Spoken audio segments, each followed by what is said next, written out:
Okay, I'm going to show you how to dismantle and hot rod a servo motor. Basically taking out the screws to open up the case. Once we get the case open, pull the gears out, set them carefully aside, try to keep them in order and keep the spacers in order and any little other doodads that you find in there. And want to separate the wires from the motor and plate, and then discard all of that if you're not going to use it. I'm not using it, so I don't need it. I only need the little electronic bit inside. I'm removing the old motor wires, removing the potentiometer, because I'm going to be adding in a 10-turn potentiometer. I'll need to remove that to do that. So I found the wiper on the new potentiometer and the full limit one direction and the full limit the other direction to be these, and I will simply solder those onto where I took off the old potentiometer.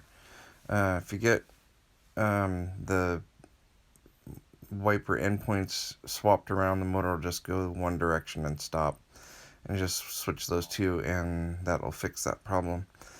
Yeah, just a quick solder here and move on to the next bit, which is soldering the motor leads back onto the board. I'm choosing black because I guess it made sense to me.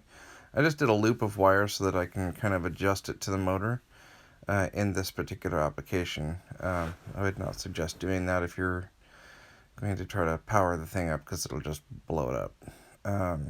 So I just sticky tape that thing to the side of my acetal block and find the length that I want, cut it, and then solder them onto the motors.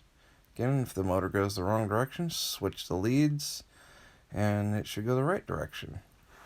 Oh, incidentally, if you switch the leads on the motor and then you switch the leads on the potentiometer, it will just go the other direction when told to. And this is the result. You have a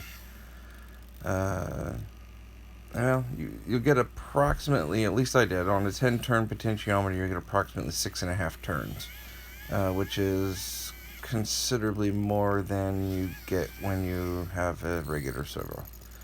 Anyway, this is how I did it. Now here is the application for the deal. So I'm gonna focus a laser shooting down from there into an aperture which turned on that blind. And I'm going to rotate this knob. Oh, overkill, I know, whatever. And as I rotate it, you can see the blinds are starting to darken the room. It's hard to tell with the camera, but you can not see outside. You can hear the servo still sort of working. It's doing just fine though. Go over here and I take the magnifying glass and unfocus it, and it shuts it off. You can hear that it shut it off, and that's the project.